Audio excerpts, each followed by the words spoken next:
Good afternoon, sir. Good afternoon to my colleague, Miss Pasaje. So my topic was all about the New World Order and the home front.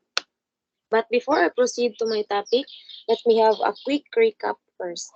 So, with the discussion of Miss Griffiel, World War II, 1939 to 1945, was a global conflict that involved most of the world's nations, including all major powers, organized into two opposing military alliances, katong the Allies and the Axis. The war originated from the expansionist policies of Nazi Germany led by Adolf Hitler and Imperial Japan, seeking to establish their dominance and reshape the world order. The war can be divided into two major theaters, the European theater and the Pacific theater. In Europe, the war began in September 1939 when Germany invaded Poland, prompting France and the United Kingdom to declare war on Germany. The Axis powers, consisting of Germany, Italy, and later Japan, swiftly conquered large portions of Europe. Germany invaded France in 1940, forcing the British Army to evacuate at Dunkirk. However, the Battle of Britain marked a turning point, as the Royal Air Force successfully defended against German air attacks, preventing a German invasion of the UK. In 1941, Germany broke the non-aggression pact with the Soviet Union and launched a massive invasion. The Soviet, uh, the Soviets firstly, the Soviets first fiercely resisted and eventually turned the tide of the war on the Eastern Front. Meanwhile, the United States entered the war after Japan's surprise attack on Pearl Harbor in December 1941. The Allies conducted a series of offensives in North Africa and Italy to weaken the Axis forces. In 1944, the Allies launched a massive invasion of German-occupied France known as D-Day, which marked the beginning of the end for Hitler's regime. The Soviet Union continued its advance from the east, while the Western Allies liberated Paris and pushed towards Germany. In 1945, the Soviets reached Berlin and Hitler committed suicide in his bunker. So ang Germany surrendered in May 1945, effectively ending the war in Europe. In the Pacific theater, Japan expanded its empire by attacking numerous countries in Southeast Asia and the Pacific. The United States, seeking to halt Japanese aggression, launched a series of naval and island hopping campaigns. The turning point in the Pacific was the Battle of Midway in 1942, where the U.S. Navy defeated the Japanese fleet and halted their advance. The Allies gradually pushed the Japanese back, culminating in major battles like Iwo Jima and Okinawa. To bring the war to a swift conclusion, the United States dropped atomic bombs on the Japanese cities of Hiroshima and Nagasaki in August 1945.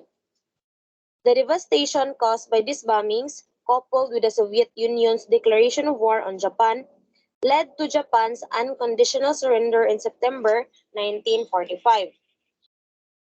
World War II resulted in the loss of millions of lives, civilian and military alike, and left widespread devastation across Europe and Asia.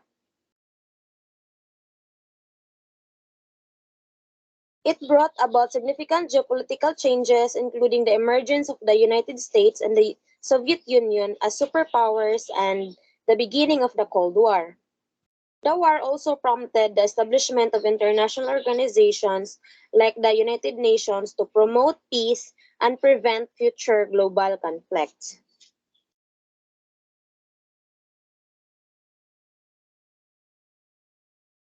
So that's all for the recap. And without further ado, let's proceed to my assigned topic, which is the New World Order. So, 'di ba, so 'di ba adtong World War II is nag-iyahay og padako og territories nagihay og conquer og territories ang Germany ug ang Japan. So diri sa sa New World Order, after sa World War II, giunsa di ay pag-manage or giunsa pag-manage sa mga na-conquered nila nga territories sa na-conquered nga territories sa Germany ug Japan. So first mag-una ta sa Germany. So here are some key aspects of Germany's actions regarding its conquered territories. So after World War II, Germany's conquered territories underwent various processes of occupation, division, and reconstruction. So first is division and occupation. So ang Germany itself was divided into 4 occupation zones controlled by the victorious Allied powers: the United States, Soviet Union, United Kingdom, and France. So kani each zone kay naa sila own military administration and approach to governance. Number 2 is reparations and compensation. So Germany was required to pay reparations and provide compensation for the damages caused during the war. This involved the transfer of resources, industrial machinery, and goods to the victorious nations, particularly the Soviet Union. And number 3 is displaced persons and refugees. So in the aftermath of the war, there were significant numbers of displaced persons and refugees in Germany, including those who had been forcibly relocated or had fled from other countries. Efforts were made to repatriate them or kanang pangitaan sila bagong kapuy-an for them, which often involve international cooperation and assistance. So number 4 is expulsion and population transfers.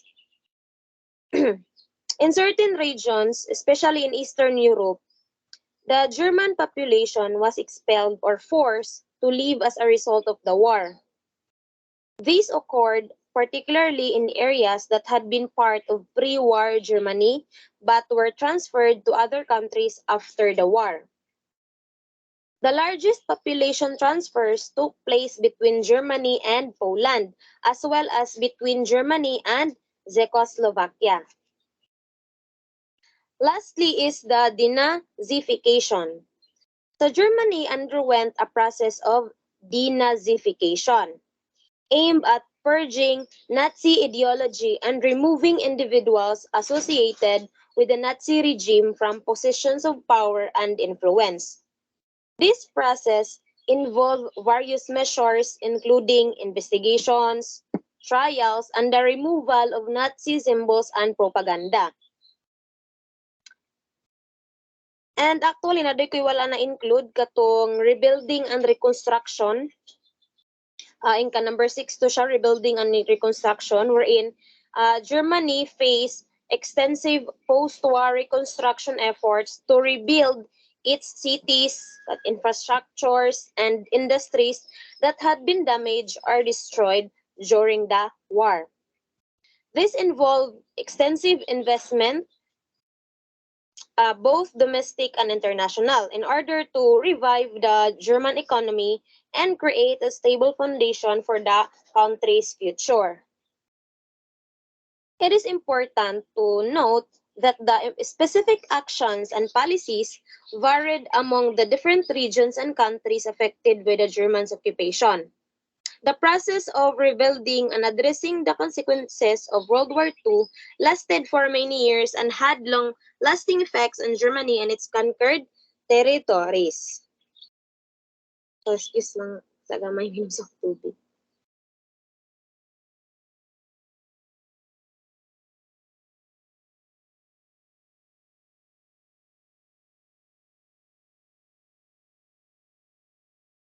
So, sorry for that interruption. So, maotoy gipang buhat sa Germany sa ilahang na-conquered nga territories. So, after Germany, mo proceed na dayon ta sa Japan. So, After World War II, Japan underwent significant changes in its approach to its conquered territories. So here are some key aspects of Japan's actions regarding its conquered territories. So number one is Allied occupation. Japan came under the direct rule of the Allied powers, primarily the United States, with the goal of demilitarizing and democratizing, unsa man ito? Democratizing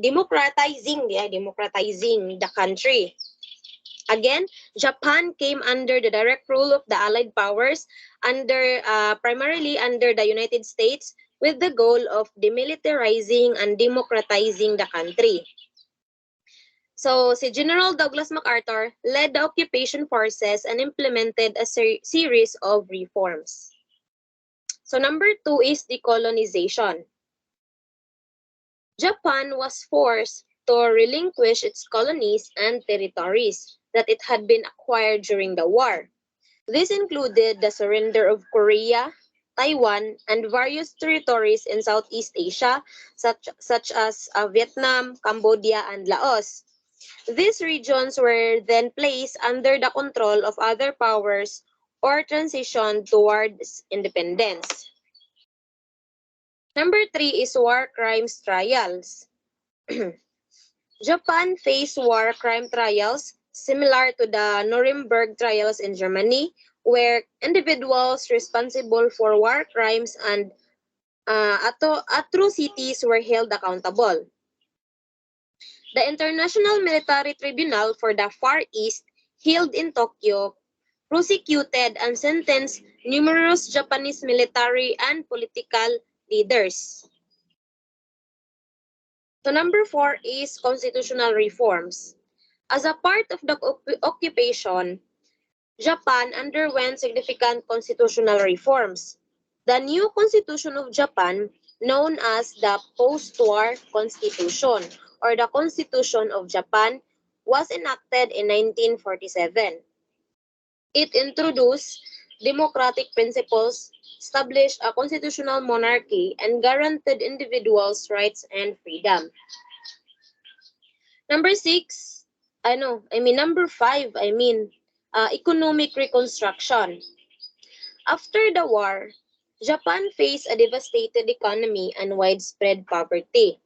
Under the guidance of the Allied occupation, Japan underwent a process of economic reconstruction and development.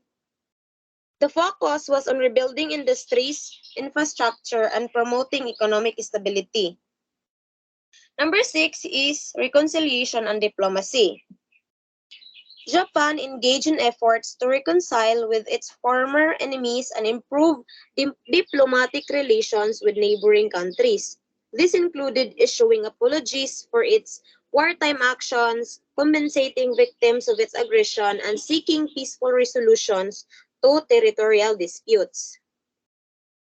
Number seven is peace treaties. So Japan signed peace treaties with the Allied powers to formally end the war and determine its post-war status. The most notable treaty was the Treaty of San Francisco, signed in 1951, which reestablished Japan's sovereignty and defined its international relations. Number eight is regional cooperation. So Japan actively pursued regional cooperation and alliances in the post-war era. It became a member of the United Nations in 1956 and fostered closer ties with neighboring countries through economic cooperation, development assistance, and participation in regional organizations. So those actions aim to transform Japan into a peaceful, democratic nation and prevent its resurgence as a military power. Japan's post-war period was marked by its rapid economic recovery and emergence as a major global economic powerhouse known as the Japanese economic miracle. So that's how Japan take action regarding its conquered territories. So now let's proceed to the home front. So the term home front refers to the civilian population and activities within a country during a time of war. It encompasses the social, economic, and cultural aspects of society that are directly affected by the conflict.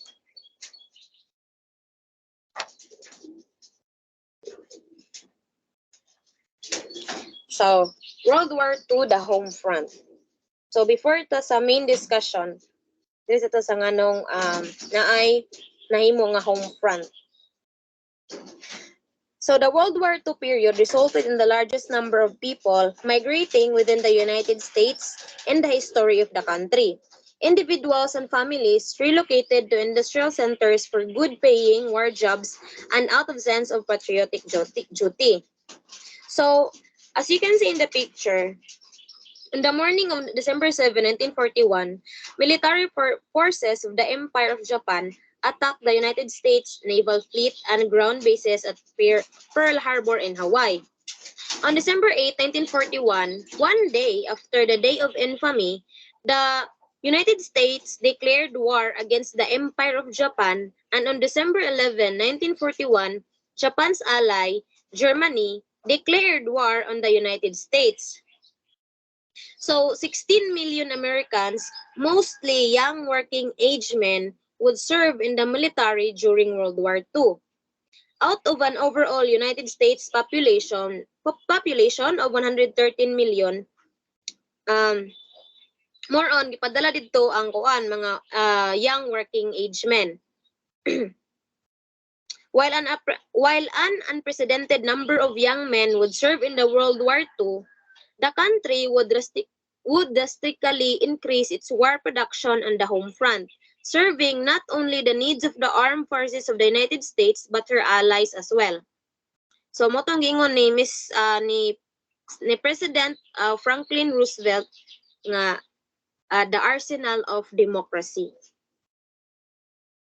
The combination of so many serving in the military during a period of necessary and drastic increases in production led to unprecedented social changes in the American home front.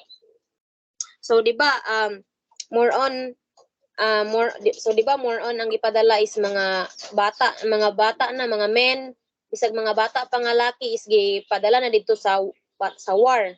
So, ang nabilin gyud sa state or sa country is kuan mga bayi. So kay wala na may mo trabaho, di ba? Wala na mo trabaho kay more on ang bayi biya sa una isa balay ra.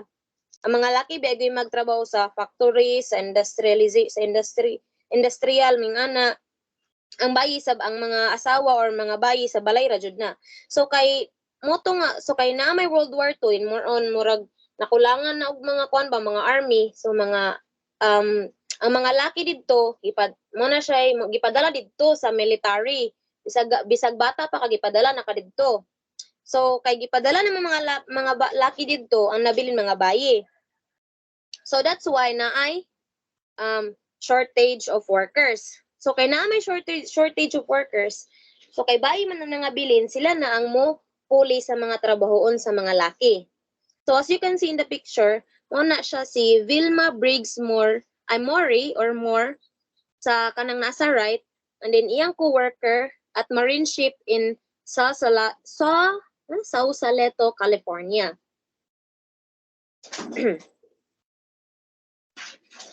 A shortage of white male workers led to active recruitment by the United States government and American businesses to war industry jobs. So initially, white middle-class women were recruited, followed by minority men, and finally, majority women. Integration of women and minorities into the workforce was initially met with resistance. However, the new opportunities for women and minorities cracked open. The door to equal rights would have profound impacts of the civil rights and women's movements during the following decades. So during World War II, 6 million women served in non-traditional jobs in the defense industries. So mo ni siya nga these women later came to be known as Rosies, based upon a popular song from 1943 entitled Rosie the Riveteer. It is about a woman or women building planes during the war. So kanang makita ninyo sa picture kanang nag-flex sa iyang muscle is siya ang naong sa ay siya bitaw murag siya ang model di ay kay murag nag-flex siya sa iyang muscle para na murag bitaw para maingganyo tong ubang bayi nga mo appeal ba sa war effort.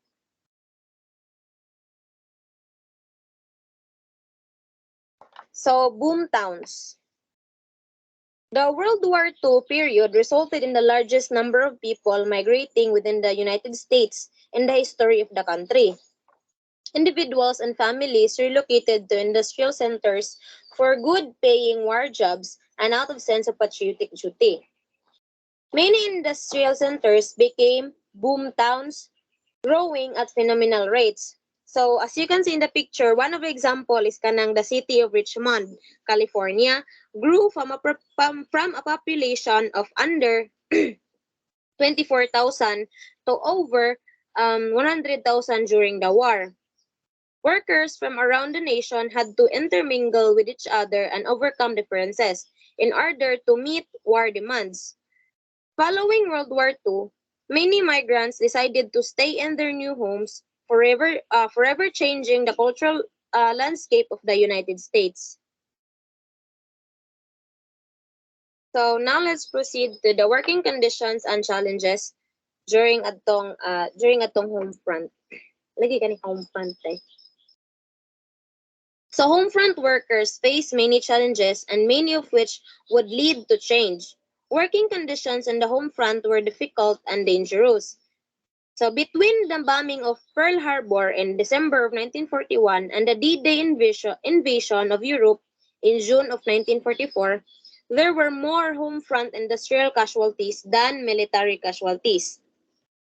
This high number of industrial casualties would lead to improved workplace safety and regulations. Another challenge faced by working women in the home front was childcare.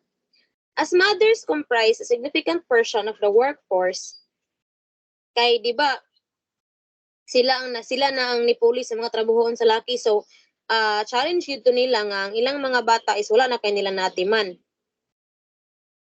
In some progressive communities and businesses, this lead to the establishment of child development centers. Although nationwide, only 10% of women had access to professional child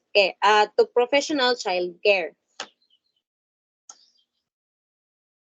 So next is rationing on the home front. In addition to home front workers, everyone was expected to be an active participant in the war effort. Rationing was a way of life as 20 commodities were rationed and people were asked to use it up, wear it out, again, use it up, wear it out, make it do or do without. Materials vital to the war effort were collected, often by youth groups, and recycled. Many Americans supported the war effort by purchasing war bonds. Women replaced men in sports leagues, orchestras, and community institutions. Americans grew 60% of the produce they consume in Victory Garden, as you can see in the picture. So the war effort on the United States home front was a total effort yun.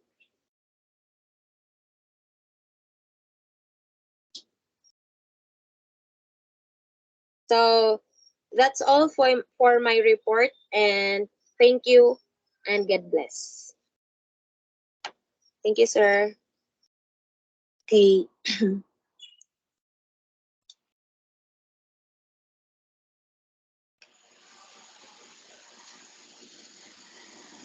Good afternoon, everyone, especially to my colleagues. So, ako sang i-share akong PowerPoints.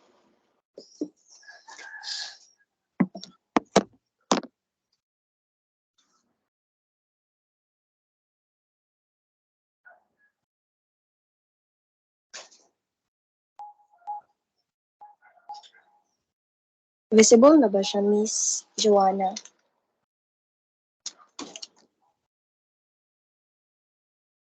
Yes, Miss. Okay, thank you. So, good afternoon, everyone. Good afternoon, sir. So, at this moment, I'm going to report about the aftermath of the World War II. So before we proceed, the Treaty of Versailles was signed during the Paris Peace Conference and required Germany to pay extensive reparations in the year that followed. The German economy faltered, and many Germans blamed the treaty and its financial burden. So that results resentment birth platform to the National Socialist or the Nazi Party, whose leadership by Adolf Hitler ultimately led to World War II at the end, but its records give researcher it gives nga kanang mga policymakers insight into how peacemaking can be implemented in the future. So there were many events during the aftermath of the World War II, but I only include those key events since we don't have enough time on good. So in the year of 1945, the United Nations is established with the signing of the UN Charter in San Francisco on June 26.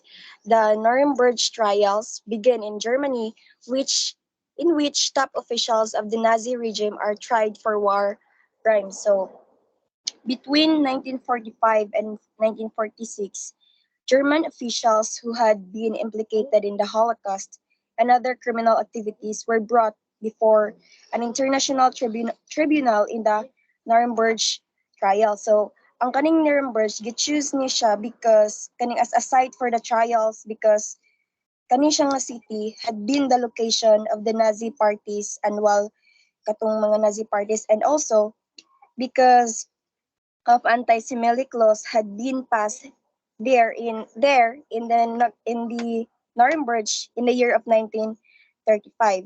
So the first and best known of the Nuremberg trials was the trial of the major war criminals before the International Military Tribunal, held from November 1946 to October 1946. So kani day siya no, ang mga kanang events diri nga part is that katong mga na-involved sa World War is kanang, for example, katong Germany for war crimes, katong crimes against peace and crimes against humanity. 12 of the accused were sentenced to death. So from 1940, and during pud ani no sa kanang sa katong tribunal diri sa kuan Nuremberg trials is napoy events nga nitabo dito sa Japan. So from 1945 to 1950, the Allied powers led by General Douglas MacArthur occupied and rehabilitated Japan after its defeat in the World War II. So that events pod nagbrought na siya changes to Japan, as what Miss Sindo pod nga katong iyang pang-mention nga kanang nag-change ang katong political, economic, social, and military reforms. So the new Japanese was drafted under the close supervision of the Allied leaders, with some rough drafts being composed and edited. So sorry for that. So after puna na no na ay kanang as what I mentioned earlier, na ay mga changes nga na brought dito sa Japan, specifically in political, economic, social, and military reforms.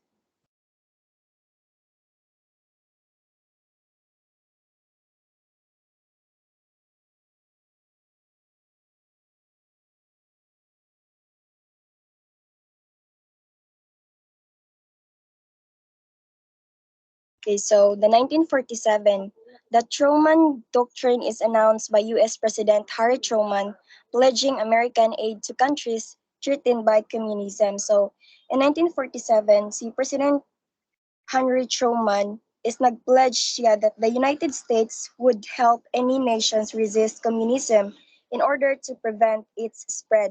So kani siya nga policy kaning Truman Doctrine nag-demonstrate ni siya nga ang United States would not return to isolationism after the World War II, but rather take an active roots in world affairs. So to help rebuild after the war, the United States pledged kanang $13 billion of aid of Europe in the Marshall Plan. So sorry sa mga kuano kanang mga background noises. So the world was during this time, no, the world was in flux in the aftermath of the World War II, and political upheaval reigned in many countries already of communism thanks to George Nim's long telegram kay tungod man gud ato no. So tungod man gud ato no, the US government in the late 1940s when the United Kingdom notified the United States that it could no longer afford to fight communist insurgencies in Greece and Turkey. So US President Henry S. Truman issued what would become known as the Truman Doctrine. So kani siyang ilang gikuan kanang gipledge niya. So as a promise that the United States would do whatever was necessary both economically and military to contain the spread of communism around the world. So with this step, the United States signaled that its rule on the world stage would not conclude after World War II, ending a century and a half of isolationist foreign policy in America. And during sa presidency ni President Henry Truman, is that the Truman Doctrine would result in napud siya kanang another result sa kuan especially sa continent nga Asia na ay conflict dito. So this time katong Korea so this time na ay nahitabo nga war sa Korea. So as the US president attempted to prevent the unification of Korea under communist government, Truman policy would continue to drive American inventions through the 1980s.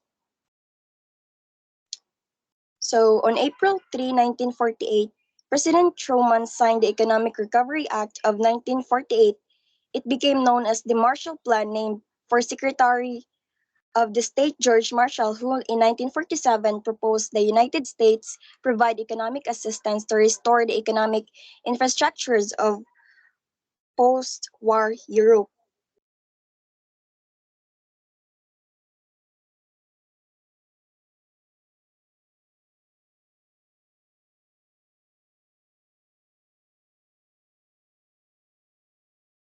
So when the World War II ended in 1945, no, the Europe lay in. So daghan jud kayong mga cities ato nga na shattered. Its economic were devastated. Din ang katong its people face famine in the 2 years after the war. So the Soviet Union's control of Eastern Europe and the vulnerability of Western European countries to Soviet expansion lightened the sense of crisis. So to meet this emergency, Secretary of the State si George Marshall nagpropose siya isa ka kanang speech act sa Harvard University on June 5, 1947 that European nations creates a plan for their economic reconstruction and that the United States provide economic assistance. So on December 19, 1947, si President Henry Truman sent Congress a message that followed Marshall ideas to provide economic aid to Europe. So Congress overwhelmingly passed the Economic Cooperation Act of 1948. And on April 3, 1948, si President Truman signed the act that became known as the Marshall Plan. So, muna siya diri na ang Marshall Plan. So, kaning Marshall Plan, over the next 4 years, the Congress appropriated, so as what like I mentioned earlier during sa katong sa last slide, nga ang kuan is naghatag siya 13.3 billion for European recovery. So this aid provided much needed capital and materials that enabled Europeans to rebuild the continent's economy. So for the United States, the Marshall Plan provided markets for American goods, created reliable trading partners, and supported the development of the stable democratic government in the Western Europe. So the Congress approval of the Marshall Plan signaled an extension of the veteranship of the World War II into the post-war years.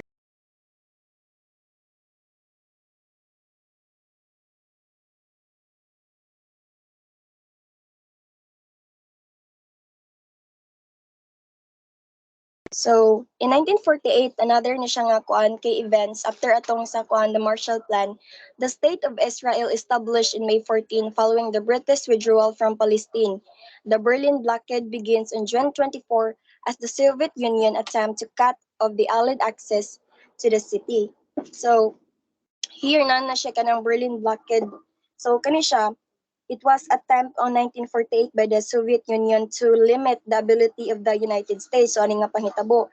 Then the Great Britain and the France to travel to the respective sectors of the city of Berlin, which lay entirely inside the Russian occupied East Germany, alarmed by the new US policy of economic aid to Germany and other struggling European nations, as well as katong mga ports by the zones they occupied in Germany and Berlin. So the Soviets blocked all katong mga roads and canal access to the western roads of Berlin. Suddenly, some 2.5 million civilians had no access to food, medicine, aning tayma din, fuel, electricity, and other basic goods. So Western powers began an airlift that lasted nearly a year and delivered vital supplies and relief to West Berlin.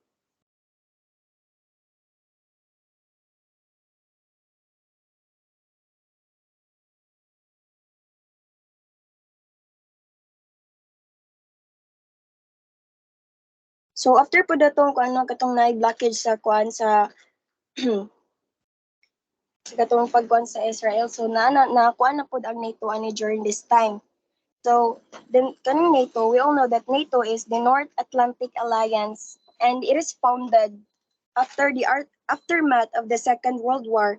Its purpose was to secure peace in Europe. So kay gubot man kay tong Europe during that time then to kaning kwan, it promotes cooperation among the members and to guard their freedom.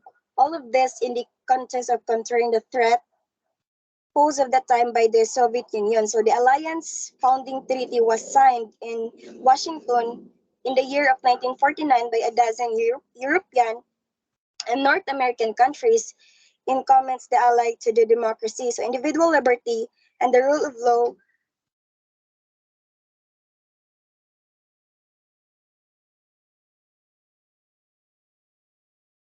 So sorry kayo, and the rule of law as the peaceful resolution of disputes. So importantly, the treaty sets out of the idea collective defense, meaning that an attack against one ally is considered as an attack against all ally. So the North Atlantic Treaty Organization, or the NATO, ensures that the security of its European member countries in the inseparably linked to that of its North American member. The organization also provides a unique forum for dialogue and cooperation across the Atlantic. So after po that time no katong kaning during sa NATO, nahitabo po da katong Korean War. So the Korean War begins in June 25 as North Korean force invade South Korea. McCarthyism and anti-communist hysteria become prevalent in the United States, leading to the blacklisting of suspected communists in Hollywood and other industries. So the Korean War began. So kaning Korean War actually nag-start ni siya in the year of in June 15, 1950, when some 75,000 soldiers from the North Korean People's Army poured access the 38th parallel, the boundary between the Soviet Black Democratic People's Republic of the Korea to the south. So this invasion what was the first military action of the Cold War.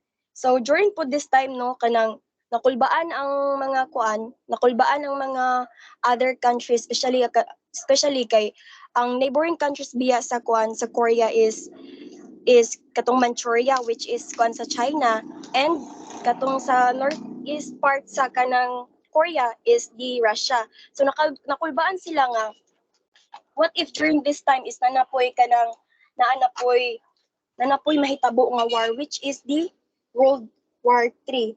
And finally jud kanang wala na nila nakuanan kay in July 1953 no.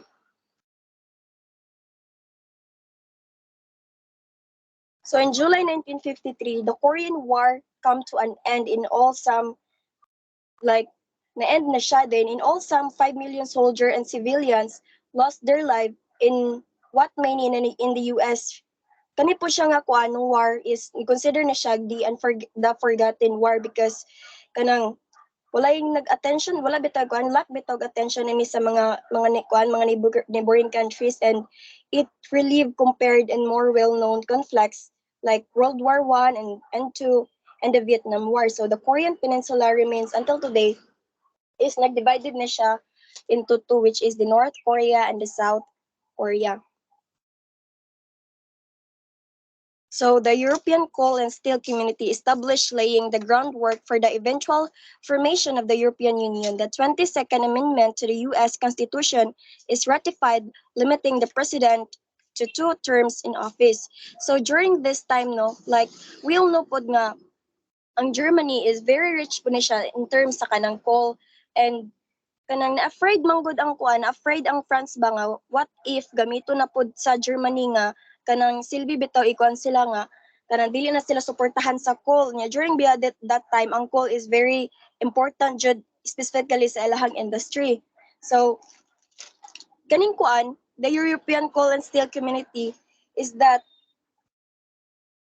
it was preceded by one of the most, or if not the most influential speeches in the European Union history from French Foreign Minister Robert Schuman. So Schuman, in many ways, the European Coal and Steel Community can be seen as a practical follow of the Schuman Declaration, and the treaty itself marked the birth of what would become the European Union as we see it today. So the ESCS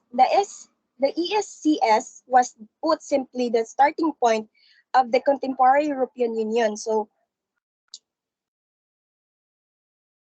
to avoid the prospect of future war between France and Germany, kay we all know nga grabe man jud tension ang France and Germany. So kaning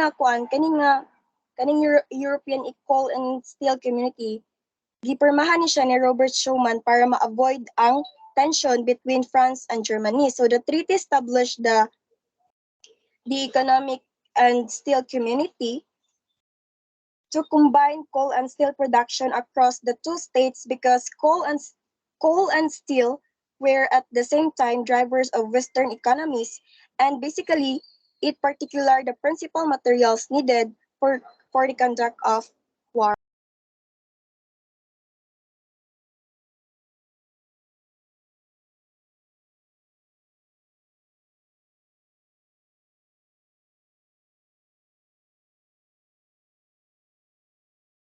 So after that kuan katong European Coal and Steel nga katong treaty is ang di ba nagkuan ng nagsugod ang Korean War atong kuan.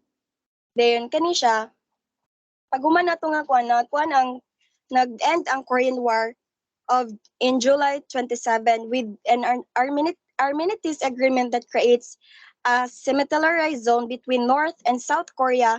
Dwight with Eisenhower is inaugurated as US President on January 20. So the Armistice signed on July 27, 1953 formally ended the war in Korea. North and South Korea remain separate and occupy almost the same territory they had when the war began. So that during that time, agreement between the Commander-in-Chief United Nations Command on the one hand pod katong Supreme Commander sa Korean, then katong as well as the commander sa Chinese people is nagkuan sila amenity kaning armistice kanang mura siya silbi agreement. So during this time no, the following rule the kaning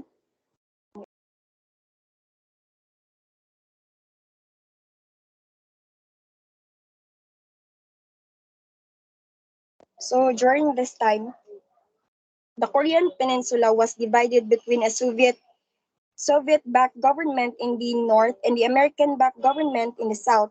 So the war broke out along the 30th parallel on June 25, 1950 rather.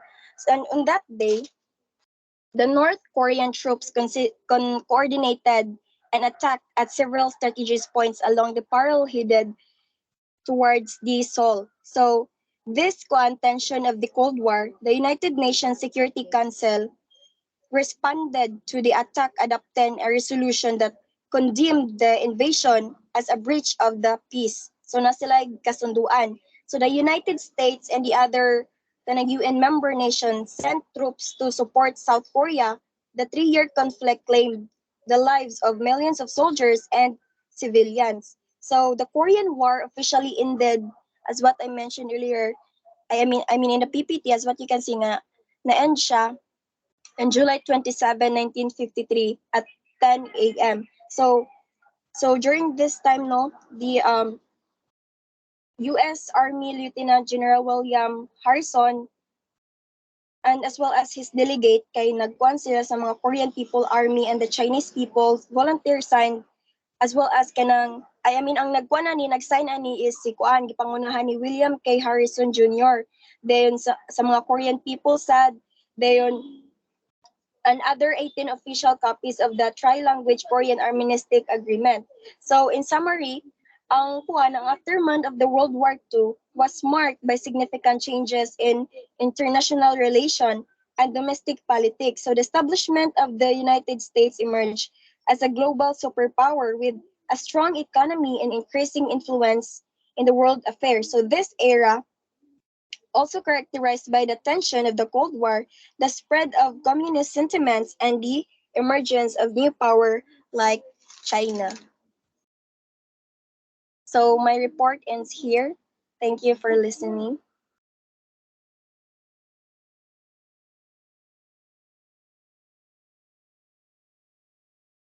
So thank you, Miss Pasay, and that's all for our report. Thank you and God bless, sir. Thank you.